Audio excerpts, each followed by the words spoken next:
السلام علیکم ورحمۃ اللہ تعالی وبرکاتہ۔ مرکز اہل سنت جامعہ رضویہ منظر اسلام کے یوٹیوب چینل ہم سبق درس نظامی میں آپ کا خیر مقدم ہے۔ پیارے بچوں، آپ میں سے جنہوں نے اب تک ہمارے چینل کو سبسکرائب نہیں کیا ہے وہ ضرور سبسکرائب کر لیں اور اپنے ساتھیوں سے بھی شیئر کریں اور بیل آئیکن بھی ٹچ کر دیں تاکہ ہر اپلوڈ کی نوٹیفیکیشن آپ تک پہنچ سکے، اور اپنے ساتھیوں سے بھی شیئر کریں اور بات پسند آئے تو لائک بھی کریں۔ اب آپ کو جامعہ رضویہ منظر اسلام کے ایک اہم اور ماہر استاذ حضرت مفتی محمد قمر صاحب آپ حضرات کے روبرو ہوں گے۔ وہ آپ کو تلخیص المفتاح جو بلاغت کی ایک مشہور ترین کتاب ہے وہ پڑھائیں گے۔ آپ حضرات ان سے غور سے سنیں اور اپنی کتاب کو یاد کریں۔ السلام علیکم ورحمۃ اللہ وبرکاتہ۔ بسم اللہ الرحمن الرحیم۔ احوال المسندی۔ ما قبل میں آپ نے جو احوال ملاحظہ کیے وہ احوال مسند لے کے تھے۔ اب یہاں سے مصنف علیہ الرحمہ علم معانی کا ایک اور باب احوال مسند کو شروع فرماتے ہیں۔ فرماتے ہیں مسند کے احوال میں سے سب سے پہلا حال کیا ہے؟ ترک مسند، یعنی مسند کو کن وجوہ کی بنیاد پر ترک کر دیا جاتا ہے۔ سوال یہ ہے کہ جب مسند علیہ میں یہی چیز ذکر کی گئی تو وہاں پر اس کو حذف سے تعبیر کیا، لیکن یہاں پر ترک سے تعبیر کیا، تو یہ کیا وجہ ہے؟ تو اس کو سمجھنے کے لیے آپ حذف و ترک کے درمیان فرق کو ملاحظہ کریں کہ ترک کہتے ہیں کسی چیز کو بالکل ہی نہ لانا، اور حذف کہتے ہیں کہ کسی چیز کو لایا تو گیا تھا لیکن پھر اس کو کسی وجہ سے ہٹا دیا گیا، حذف کر دیا گیا، ختم کر دیا گیا۔ اور ترک کا مطلب ہے سرے سے ہی نہیں لانا۔ تو اب یہ لفظ ترک احوال مسند علیہ میں کیوں، یعنی کہ مسند علیہ میں کیوں ذکر نہیں کیا گیا؟ اس لیے ذکر نہیں کیا گیا کہ مسند علیہ کلام میں کیا ہوتا ہے؟ رکن اعظم ہوتا ہے۔ اب اگر اس کو سرے سے لایا ہی نہ جائے تو کلام کی جو شان تھی، پوزیشن تھی، وہ ختم ہو جائے گی۔ اس لیے وہاں پر لفظ حذف لے کر کے آیا تاکہ وہ اس بات پر دلالت کرے کہ یہاں پر مسند علیہ کو لایا تو گیا تھا لیکن کسی وجہ سے حذف کر دیا گیا ہے، برخلاف مسند کے کہ مسند چونکہ کلام میں رکن اعظم نہیں ہوتا ہے، اس لیے اگر اس کو سرے سے نہ بھی لایا جائے گا تب بھی کلام کی عظمت و شان ختم نہیں ہوگی۔ اس لیے وہاں پر حذف کو ذکر کیا اور یہاں پر ترک کو ذکر کیا۔ تو فرماتے ہیں پہلی حالت مسند علیہ کی احوال میں سے یہ ہے کہ مسند کو نہ لانا۔ تو کن وجوہ کی بنیاد پر مسند کو ذکر نہیں کیا جاتا ہے؟ تو فرماتے ہیں انہی وجوہ کی بنیاد پر کہ جن وجوہ کی وجہ سے مسند علیہ کو نہیں ذکر کیا جاتا ہے۔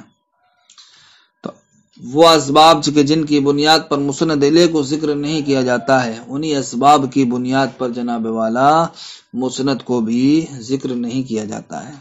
اس کی مثال مصنف علیہ الرحمہ پیش فرماتے ہیں۔ فرماتے ہیں پہلی مثال فإنی وقیار بہا لغریب، بے شک میں، اور قیار یہ اونٹنی کا نام ہے، اور اونٹنی اور قیار بہا اس شہر میں لغریب کیا مسافر ہیں۔ اصل عبارت کہتی جناب والا فإنی بہا لغریب وقیار بہا لغریب۔ تب ایک جناب والا مسند کو، خبر کو کیا کر دیا گیا؟ حذف کر دیا گیا ہے۔ تو اب یہاں پر وقیارن کی جو خبر تھی اس کو کیا کر دیا گیا؟ حذف کر دیا گیا۔ کیوں کر دیا گیا؟ یا تو جناب والا ابد سے بچنے کے لیے، یا تنگی مقام کی وجہ سے، یا وزن شعری کی بنیاد پر۔ تو یہ اصل میں تھا فإنی بہا لغریب وقیار بہا لغریب۔ تو لغریب جو کہ مسند ہے، خبر ہے، اس کو حذف کر دیا گیا۔ حذف یا تو تنگی مقام کی وجہ سے، یا اطراد عن لبس کی وجہ سے، یا وزن شعری کی بنیاد پر۔ دوسری مثال ہے نحن بما عندنا وانت بما عندك راض والرأي مختلف، ہم اس سے جو ہمارے پاس ہے، وانت بما عندك اور تم اس سے جو تمہارے پاس ہے، راضٍ کیا راضی ہیں، والرأي مختلف اور رائے کا مختلف ہے۔ یہاں پر بھی مسند کا حذف ہے، وہ کیا ہے؟ نحنو بما عندنا کے بعد کیا ہے؟ راضون، ہم اس سے جو ہمارے پاس ہے راضون راضی ہیں، وانت بما عندک راضین، اور آپ اس سے جو آپ کے پاس ہے راضی ہیں۔ تو یہاں پر راضون جو خبر تھی مسند تھا اس کو حذف کر دیا گیا۔ کیوں حذف کر دیا گیا؟ یا تو جناب والا عبث سے بچنے کی بنیاد پر، عبث سے بچنے کی بنیاد پر، اس لیے کہ آگے جو خبر آئی وانت بما عندک راضٍ میں اس سے ہم کو پتہ چل گیا کہ پہلے والی خبر بھی اسی قبیل سے ہے، اس لیے عبث سے بچنے کے لیے نحن بما عندنا کے بعد راضون کو حذف کر دیا گیا جو کہ مسند ہے۔ اور تیسری مثال جیسے کہ زید منطلق وعمر، یہاں پر بھی مسند کو کیا کر دیا گیا؟ حذف کر دیا گیا، اس لیے کہ زید منطلق میں زید کی خبر منطلق ہے، اور عمر میں عمر کی خبر منطلقن کو حذف کر دیا گیا، اور خبر مسند ہوتی ہے، خبر مسند ہوتی ہے۔ یہاں بھی جناب والا عبث سے بچنے کی بنیاد پر منطلقن کو حذف کر دیا گیا۔ اور جیسے کہ آپ کا قول خرجت فاذا زید، میں نکلا تو زید، تو اب زید کی جو خبر ہے حاضرن یا موجودن، وہ یہاں پر کیا معذوف ہے، اور خبر کیا ہوتی ہے؟ مسند ہوتی ہے، خبر مسند ہوتی ہے۔ اب یہاں پر بھی جناب والا مسند کو کیا کر دیا گیا ہے؟ حذف کر دیا گیا ہے۔ کیوں؟ احتراز عن العبث سے بچنے کی وجہ، احتراز عن العبث کی وجہ سے، یعنی اگر ذکر کرتے ہم تو وہ ذکر کرنا عبث ہوتا۔ ایک اور مثال دی، انا محلا و انا مرتحلا، انا محلا و انا مرتحلا، محلن کا معنی ہے اترنے کی جگہ، اور مرتحلن، مرتحلن کا معنی ہے کوچ کرنے کی جگہ۔ مطلب یہ ہے کہ بے شک کچھ لوگ اتر رہے ہیں، یعنی کچھ لوگ آ رہے ہیں، وَإِنَّا مُرْتَحَلًا، اور کچھ لوگ کیا جا رہے ہیں۔ لیکن یہاں پر مسند جو ہے اس کو حذف کر دیا گیا ہے، یعنی کہ جو اس کی خبر ہے اصل عبارت اِنَّا مَحِلًا لَنَا فِي الدُّنْيَا وَإِنَّا مُرْتَحِلًا لَنَا عَنْهَا، تو یہاں جو مسند کو حذف کر دیا گیا، یہاں مسند کو حذف کر دیا گیا، یا تو جناب والا احتراز عن العبث کی وجہ سے، یا تنگی مقام کی وجہ سے، یا استعمال عرب کی اتباع کرتے ہوئے، یا جناب والا اس لیے کہ آپ جانتے ہیں دلیل لفظ اور دلیل عقل میں سے اقوی دلیل کون سی ہوتی ہے؟ دلیل عقل، اور یہ دلیل ہم کو حاصل ہوگی لفظ کو ذکر نہ کرنے کی صورت میں، تو یا تو اقوی دلیل کی جانب عدول کا خیال دلانے کی وجہ سے مسند کو حذف کر دیا گیا۔ تو اصل میں تھا انا محلا لنا فی الدنیا و انا مرتحلا لنا عنها، یہاں پر بھی مسند کو حذف کر دیا گیا۔ اور اللہ رب العزت کا فرمان قل لو انتم تملکون خزائن رحمت ربی، آپ فرما دیجئے اے لوگو، اگر تم آپ فرما دیجئے اگر تم مالک ہو جاؤ خزائن رحمت ربی، میرے رب کی رحمت کے خزانوں کے۔ یہاں پر جناب والا مسند تملکون کیا ہے؟ محذوف ہے، کہ جس تملکو مسند کی تفسیر دوسرا والا تملکون کر رہا ہے۔ کون کر رہا ہے؟ دوسرا والا تملکون کر رہا ہے۔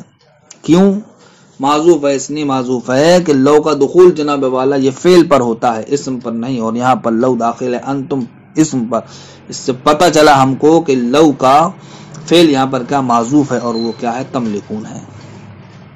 تو یہاں پر بھی جناب والا کیا کر دیا گیا؟ مسند کو حذف کر دیا گیا۔ یہ بھی کیوں؟ اعتراض عن العبث کی بنیاد پر۔ ایسے ہی ایک مثال ہے فصبر جمیل، تو صبر تو خوبصورت صبر، اس کے اندر دو احتمال ہیں، یا تو یہ خبر ہے مبتدا محذوف کی، یا پھر یہ مبتدا اور اس کی خبر کا محذوف ہے۔ اگر یہ مبتدا ہو تب تو اس قبیل سے نہیں ہوگی کہ جہاں وہ، اگر یہ مبتدا ہو اور اس کی خبر کا محذوف ہو تب تو یہ ترک مسند الیہ کے قبیل سے ہوگی، اور اگر جناب والا یہ خود خبر ہو اور مسند الیہ اس کا محذوف ہو تو یہ ترک مسند کے قبیل سے نہیں ہوگی۔ تو اب اگر ہم یہ مانیں کہ فصبر جمیل یہ مبتدا ہے اور اس کی خبر اجمل کیا ہے، محذوف ہے، تو اب ایسی صورت میں یہ ترک مسند کے قبیل سے ہوگا، کیونکہ اجمل کیا بن جائے خبر، اور خبر کیا ہوتی ہے، مسند ہوتی ہے، لہذا ایسی صورت میں مسند کا حذف یہاں لازم آئے گا۔ تو فصبر جمیل، صبر جمیل ہی اجمل ہو بہتر چیز ہے، یا جناب والا اس کو ہم خبر بنا دیں تو اب مبتدا نکلے گا فامری صبر جمیل، تو میرا معاملہ صبر جمیل ہے۔ ایک احتمال کے پیش نظر ترک مسند کے قبیل سے ہوگی، اور دوسرے احتمال کے پیش نظر ترک مسند کے قبیل سے نہیں ہوگی۔ دیکھیے ترک المسند اما ترکہ فلما مر، مسند کو جو حذف کیا جائے گا، جو ترک کیا جائے گا، تو وہ انہی اسباب کی بنیاد پر جن اسباب کی وجہ سے مسند لے کو حذف کیا جاتا ہے۔ اب اگر انہی اسباب میں سے کوئی مسند کے ترک پر یا مسند کے حذف پر سبب پایا جاتا ہے تو اس سبب کی وجہ سے مسند کو حذف کر دیا جائے گا۔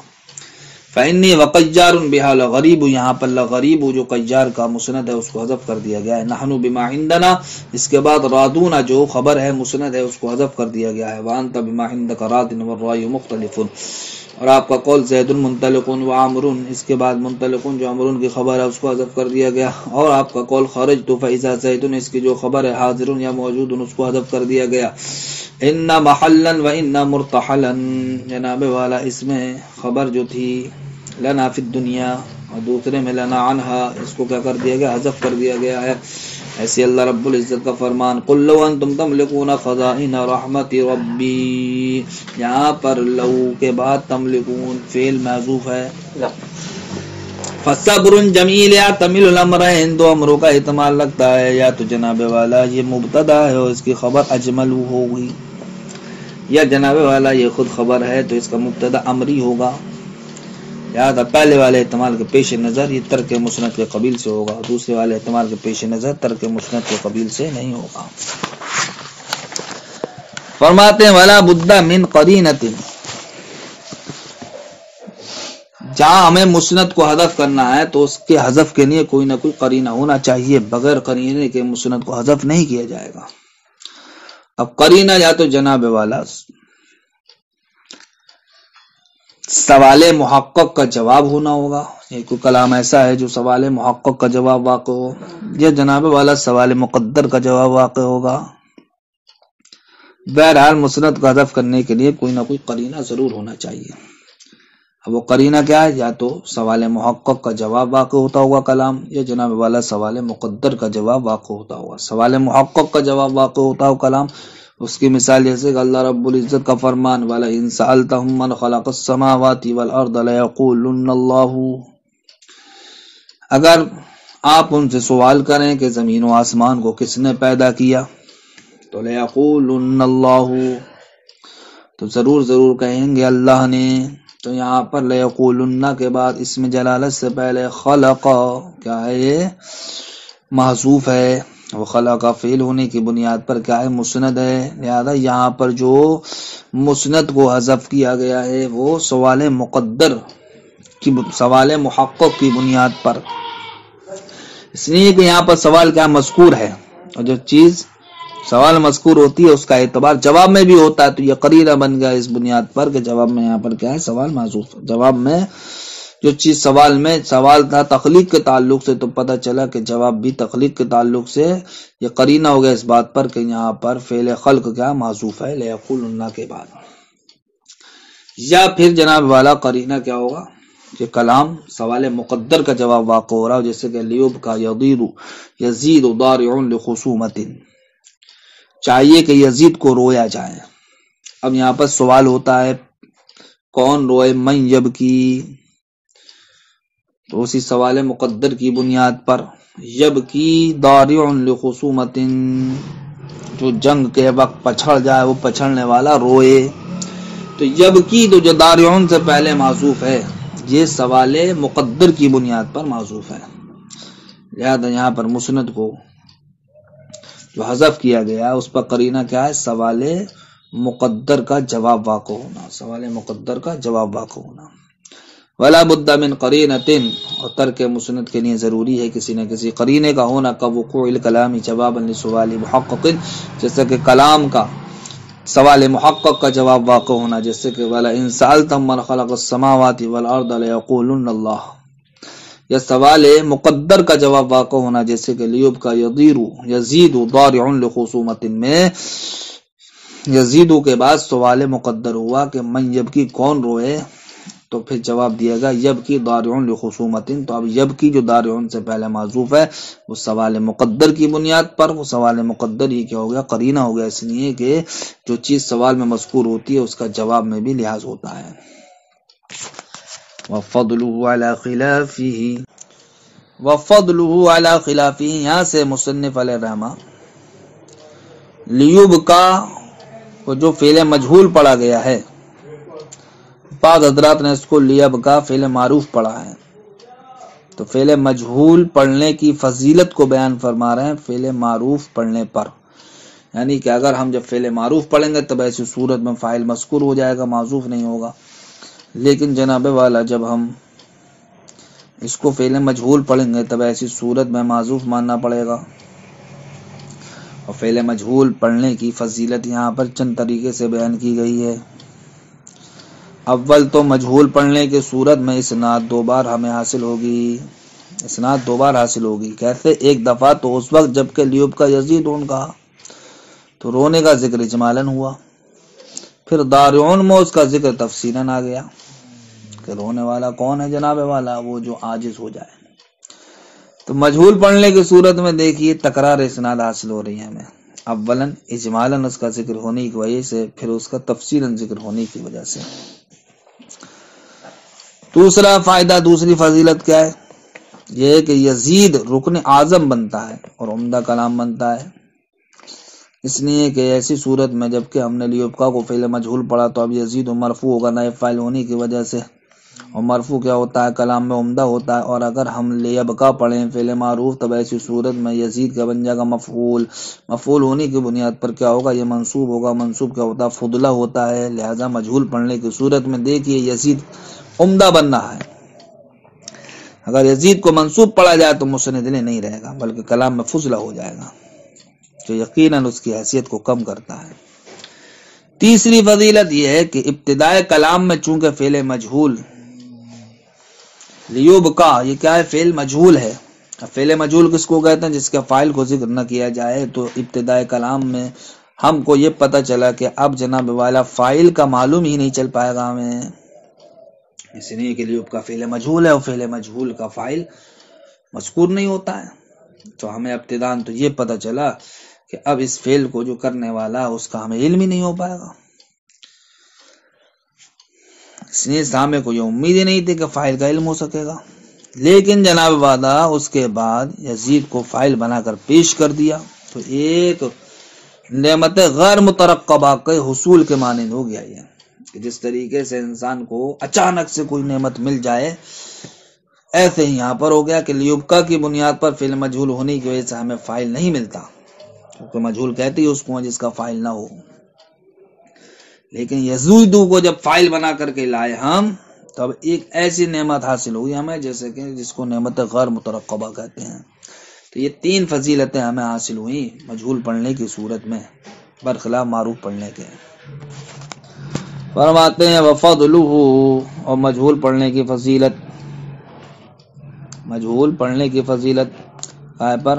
معروف پر۔